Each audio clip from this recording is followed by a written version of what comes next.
Hey, I'm Alex from Last Climb, and today I'm going to uncover the Everest climb, where Sherpas on a high-altitude expedition already sensed danger around a self-funded billionaire. Driven by hubris, he ignored Sherpa warnings and pushed a compressed ascent despite clear signs of decline. What followed built across rotations, oxygen issues, sleep disorientation, coordination loss, until above 24,000 feet on the Lhotse face, one decision triggered the collapse. It was April 3rd, 2016, at approximately 17,600 feet on the Khumbu Glacier below Mount Everest. The air was thin, temperatures hovered below freezing, and intermittent gusts pushed fine ice across the uneven moraine surrounding base camp.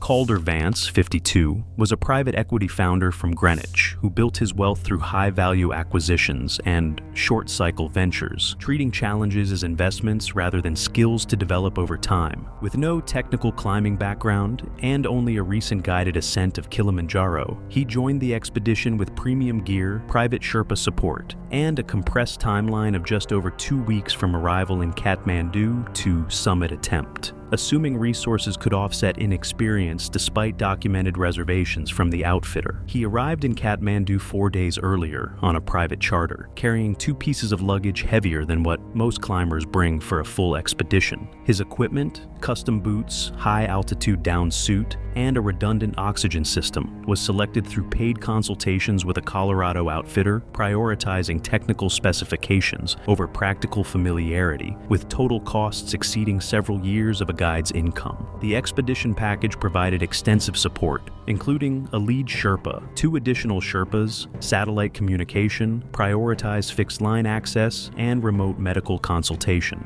Even with these provisions, the shortened schedule conflicted with standard acclimatization practices, which typically require 4 to 5 weeks. At elevations from 17,600 feet at base camp to above 29,000 feet on Mount Everest, the body's need to gradually adapt to reduced oxygen cannot be accelerated, increasing risk with each gain in altitude. Vance had completed 2 high-altitude trekking simulations in the 18 months before the expedition, a guided hike in Colorado reaching approximately 14,200 feet, and a 2-day trek in Peru reaching 15,400 feet before descending. He had also used a hypoxic training tent at his home in Greenwich for 6 weeks, sleeping at simulated altitudes between 10,000 and 14,000 feet. These preparations provided limited exposure, but did not match the demands of sustained climbing above 20,000 feet, a gap that was more apparent to the team around him than to Vance himself. That last part read it again. His lead Sherpa, an experienced guide with over a dozen Everest summits, recognized early behavioral patterns that indicated resistance to guidance. In the days after arrival at base camp on Mount Everest, Vance focused on operational details such as oxygen flow rates, timing, and route logistics, while showing less engagement with recommendations involving delay or additional acclimatization.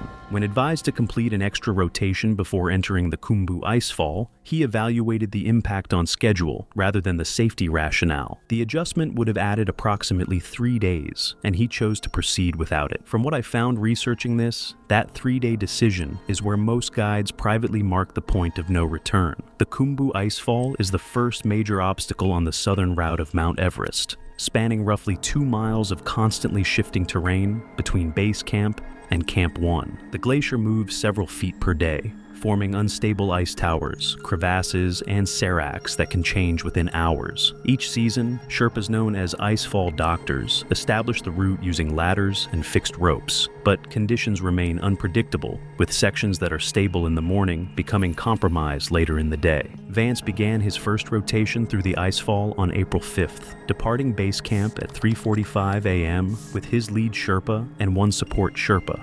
The temperature was approximately -8 degrees Fahrenheit, with light wind and clear skies. Early movement was standard to take advantage of colder, more stable ice and lighter traffic. Within the first hour, his movement over the terrain was observed to be inefficient. He applied excessive force with each step, creating minor instabilities on uneven ice and required repeated correction on crampon placement. During 2 ladder crossings over crevasses, he paused mid-crossing to adjust his footing, indicating limited familiarity with crampons on metal rungs. Although both crossings were completed without incident, they took longer than expected, increasing exposure time in a section where stability is limited and conditions can shift without warning. Every extra minute in the icefall is a minute the mountain gets to decide something for you, and that's not dramatic. That's just physics. By the time the team reached the upper section of the icefall, at approximately 19,500 feet on Mount Everest, Vance's breathing rate had increased beyond what exertion alone would explain, with short, rapid breaths and frequent pauses. He reported a persistent headache, attributing it to dehydration and fatigue, and continued after drinking water. The lead Sherpa noted the symptom without escalation, recognizing it as an early but common indicator of altitude strain. The team reached Camp 1 at approximately 19,900 feet, rested briefly, and descended the same day. On the return through the icefall, Vance's fatigue affected his precision, and he required a reminder to remain properly clipped to the fixed line on a steeper section. He returned to base camp in the afternoon, recovered for several hours, and reported feeling improved, shifting focus to the next rotation. Feeling better at base camp after a rough rotation is almost universal up there. It doesn't mean the problem went away. A 2-day rest period was recommended to allow for recovery and acclimatization, but Vance questioned the delay and pushed for a shorter interval. The schedule was adjusted, and the team rested for 1 day before continuing. 1 day instead of 2. Stay with me, because this keeps happening. The second rotation began on April 8th, taking the team through the icefall and into the western Siwim en route to Camp 2 at approximately 21,300 feet on Mount Everest. The terrain in the Siwim was less technical than the icefall, with fewer ladder crossings and more gradual elevation gain, but the altitude remained significant and continuous. The relative ease of movement reduced immediate physical strain while allowing hypoxia-related effects to develop with less obvious resistance. Vance reached Camp 2 on the afternoon of April 9th after spending the previous night at Camp 1, arriving later than planned due to a slower pace across the Siwim. Afternoon winds at camp were gusting between 30 and 38 miles per hour, increasing the effort required for routine tasks such as setting up gear and preparing food. His movements were noticeably slower than at base camp, and he consumed only a partial meal, reporting reduced appetite. That night, his sleep was disrupted beyond typical high-altitude patterns. He woke multiple times, and during one instance appeared briefly disoriented regarding location and time before regaining awareness. He attributed it to a dream and did not report it as a symptom, but the observation was noted by the Sherpa team. When I came across this detail in the expedition records, I had to stop. The Sherpas are watching him deteriorate in real time while he's explaining it away as a bad dream. Disorientation during sleep at altitude is an early indicator that altitude sickness may be progressing beyond mild, manageable levels. It can reflect reduced oxygen delivery to the brain during sleep, when supplemental oxygen is often reduced or not actively monitored. In experienced climbers, this symptom can prompt reassessment and consideration of an additional acclimatization cycle. In Vance's case, after already declining an extra rotation and compressing the schedule, it was instead noted and monitored more closely by the support team. The team descended to base camp on April 10th on Mount Everest, where Vance remained for 3 days before the next rotation, longer than he preferred, but shorter than what the lead Sherpa advised. During this period, he maintained contact with his office in Greenwich via satellite communication, reviewed weather updates, and interacted with other climbers at base camp. He presented himself as confident and decisive, speaking about the summit attempt as an inevitable outcome already in motion rather than a question still being evaluated. Base camp at that time included a mix of experienced climbers and guided clients at different stages of acclimatization, some preparing for summit bids and others recovering from altitude-related setbacks. Within this environment, Vance was seen as a well-resourced but relatively inexperienced entrant whose confidence exceeded his exposure. Among the Sherpas and guides observing him, the key concern was not motivation, but physiological readiness, as performance at extreme altitude depends less on intent and more on the body's ability to adapt to sustained low oxygen conditions, which cannot be accelerated by planning or resolve alone. If you've watched other videos on this channel, you know this is the exact pattern I keep coming back to. The mountain doesn't negotiate with your schedule. The third rotation began on April 14th and was intended to carry the team to Camp Camp 3 at approximately 23,500 feet on the Lhotse face of Mount Everest. This section of the route is significantly more technical than lower elevations, requiring sustained crampon precision, continuous use of fixed lines, and controlled movement on steep blue ice where small errors accumulate quickly under fatigue and low oxygen conditions. Vance began using supplemental oxygen at Camp 2 before the ascent, earlier than standard practice for most climbers on the route. He also increased the flow rate beyond what the lead Sherpa recommended for ascent, improving immediate comfort but accelerating oxygen consumption and increasing logistical pressure for later stages. The Sherpa did not challenge the adjustment, instead recalibrating supply distribution among the team to ensure continuity through Camp 3. The ascent proceeded in stable weather conditions, with winds reaching approximately 35 miles per hour on upper sections of the face but not sustained enough to halt progress. However, Vance's pace was inconsistent, alternating between brief periods of faster movement and extended pauses while clipped into fixed lines. These pauses gradually lengthened, suggesting increasing physiological strain rather than simple rest. At approximately 22,800 feet during one of these pauses, he removed his outer gloves to adjust equipment on his harness, exposing his hands to temperatures near minus 12 degrees Fahrenheit with significantly lower wind chill adjusted values. The adjustment took several minutes, extending cold exposure beyond what is considered safe for maintaining fine motor control. The lead Sherpa observed that this was part of a repeated pattern of glove removal during technical sections across previous rotations, each instance increasing cumulative risk to dexterity and circulation. Repeated pattern. That's the part that sits heavy with me.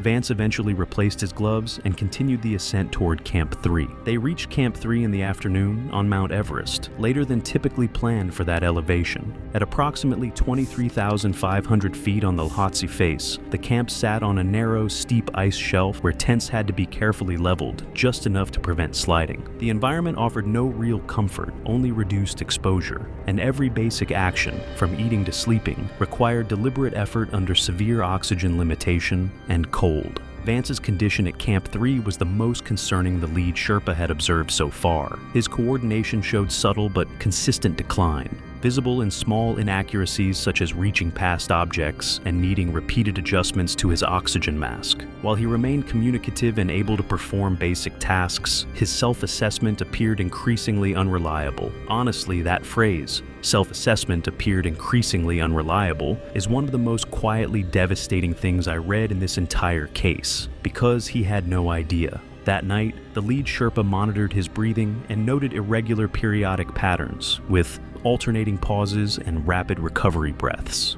Although not uncommon at altitude, the frequency combined with prior symptoms at Camp 2 raised concern. In a brief discussion before Vance awoke fully, the Sherpa team agreed that descent was the appropriate recommendation before any further ascent. Based on prior interactions, they also anticipated that the recommendation would not be accepted. When Vance was presented with the recommendation to descend, he listened without interruption and asked whether the observed symptoms were medically disqualifying or precautionary. The lead Sherpa clarified that they were cautionary, but serious indicators of worsening altitude response. Vance acknowledged the assessment, but stated that the expedition's cost, limited weather window, and his fixed schedule made descent an option he was not willing to take at that stage. Believe me, I've tried to find a version of that sentence that doesn't end badly. There isn't one. He requested the next 48-hour forecast for Mount Everest. The outlook showed a workable but non-ideal window, with winds between 25 and 40 miles per hour and stable temperatures for the season without significant precipitation.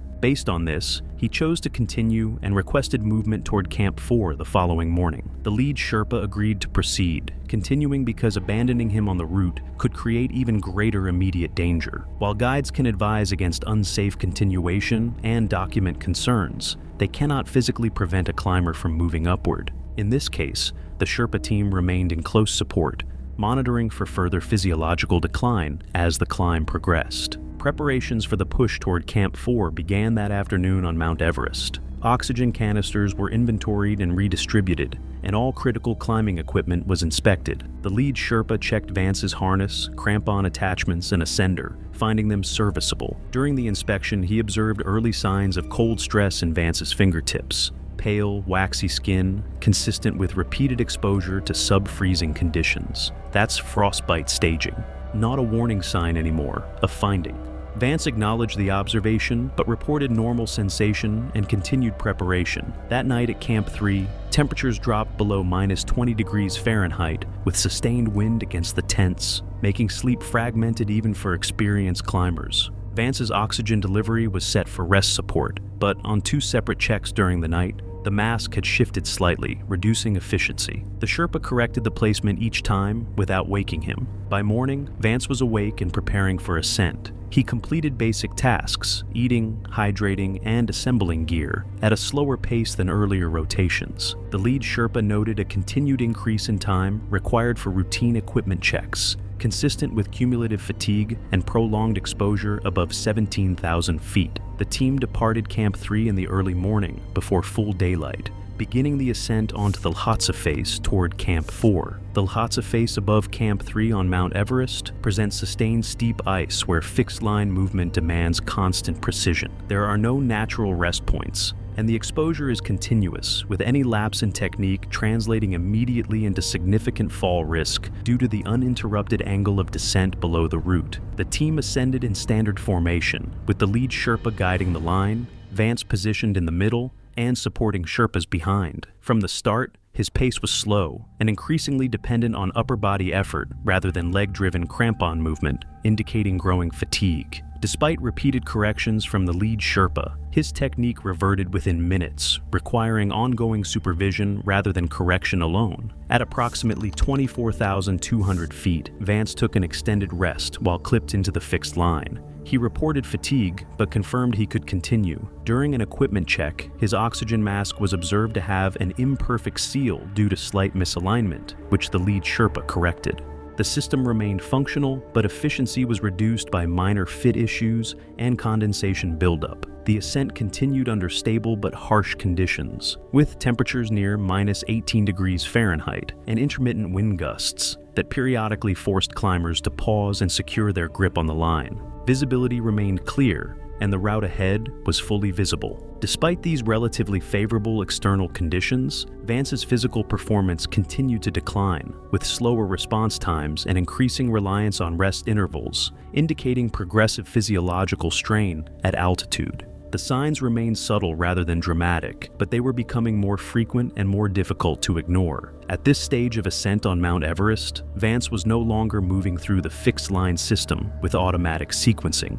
Each action, clipping, stepping, transferring weight, advancing the ascender, required deliberate thought rather than practiced rhythm. The breakdown was not visible as collapse, but as hesitation between actions that should have flowed continuously. Trust me, that description took me a while to fully absorb. The body is still moving, still functioning, but the automatic competence that keeps you alive up there is already gone. At approximately 24,600 feet, the lead Sherpa observed a discrete failure in coordination when Vance reached for his ascender and missed it on the first attempt, before correcting on the second. While the device was properly engaged afterward, the initial miss indicated a lapse in motor accuracy consistent with progressive hypoxic impairment rather than simple fatigue. The Sherpa immediately relayed the observation to the supporting team, and they continued upward while maintaining close monitoring. At approximately 24,800 feet on Mount Everest, the fixed line crossed a short but steeper section of blue ice where precise crampon placement and continuous clipping were essential due to the angle and exposure. The terrain briefly steepened before leveling again, creating a transition zone where small errors in footing or attachment carried immediate consequences. For the previous half hour, Vance's oxygen system had shown intermittent irregularities. The lead Sherpa noted subtle inconsistencies in regulator flow, consistent with partial icing in the valve mechanism, a known issue at extreme altitude where moisture can freeze within the delivery system. While not a full failure, reduced oxygen flow can be difficult for a climber to recognize, as its effects overlap with baseline fatigue and hypoxia-related discomfort already present at that elevation. So, his brain is being asked to diagnose a problem with the very tool it needs to diagnose anything. That's the part that frustrates me most about how this unfolded. Vance stopped on the fixed line at the base of the steeper section, while adjusting his mask and oxygen connection, attempting to identify and correct what he perceived as a flow issue. The lead Sherpa began descending toward him, while the supporting Sherpas held position above and below to maintain system stability. In the subsequent moments, as later reconstructed from Sherpa accounts and physical evidence, Vance became unclipped from the fixed line while managing his ascender and oxygen equipment. Whether intentional or accidental could not be definitively established, but the unclipping occurred while he was positioned on steep blue ice with at least one crampon point not fully engaged. He then attempted to reattach to the line, but lost balance before completing the movement. The movement was not a lunge or a dramatic collapse, but a minor shift in balance that would have been inconsequential at lower elevation. At approximately 24,800 feet on Mount Everest, on steep blue ice while unclipped from the fixed line and operating under reduced coordination from hypoxia and fatigue, that small shift became unrecoverable. His right crampon lost purchase, the left slid under full load, and his hand failed to reach the fixed line in time. He fell an estimated 60 to 80 feet before the rope system partially arrested the descent. The arrest was abrupt rather than controlled, and the force of the fall resulted in multiple impacts against the ice face before tension in the line slowed him. Trauma was consistent with blunt force to the head and chest. The lead Sherpa reached him within minutes, descending as quickly as terrain allowed. Vance was found unresponsive against the fixed line, with his oxygen mask displaced. Oxygen flow was restored, but there was no observable response. Breathing was present, but irregular and shallow. The supporting Sherpas arrived shortly after, and the team secured the body to prevent further movement down the slope. A radio call was made to base camp, but evacuation options at that altitude were extremely limited due to terrain and weather constraints. No helicopter access was possible at that elevation, and any ground recovery would require extensive time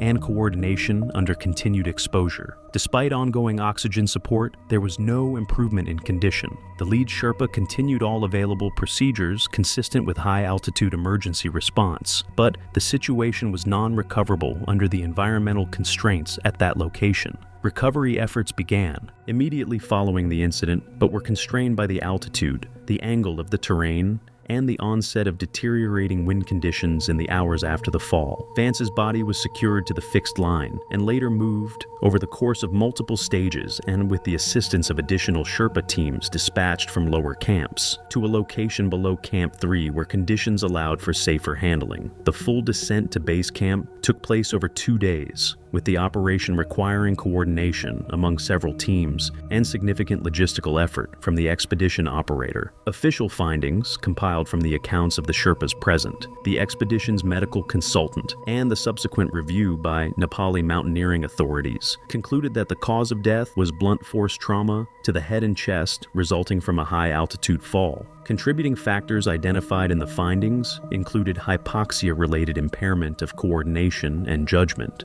partial regulator icing resulting in inconsistent oxygen delivery in the period immediately preceding the fall, and improper use of safety equipment. Specifically, the unclipping of the safety tether on steep terrain without a secondary anchor point. In plain terms, the reduced oxygen reaching Vance's brain in the final stages of the ascent had degraded his coordination and his ability to manage the sequence of actions required to move safely on the fixed line. And the moment he unclipped, for whatever reason, in whatever state of judgment he was in at that altitude, the margin that had been narrowing for 3 weeks disappeared entirely.